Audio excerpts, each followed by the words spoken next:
I look at my first officer with a look that must have been part panic and part resignation and simply said, "We're going to need to pull over somewhere."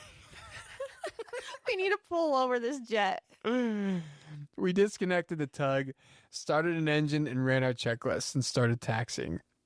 I was praying that the new de-ice pad the airport had just built next to our departure runway was open, and I was intending to pull over there and take care of business.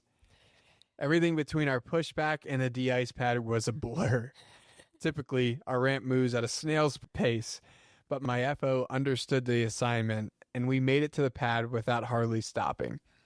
We asked ground control to pull off the departure line to, run a checklist.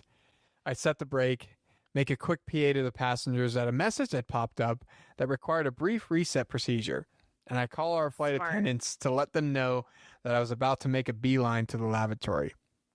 Of course, in this situation, if the captain comes out of the flight deck, all eyes are on me to see what's going on Yep.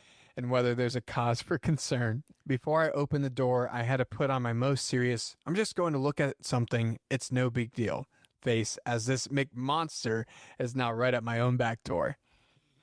I calmly but rapidly walked past a full flight of passengers to the aft lavatory, shut the door, and proceeded to demolish what was just a freshly cleaned lavatory under the guise of a maintenance procedure.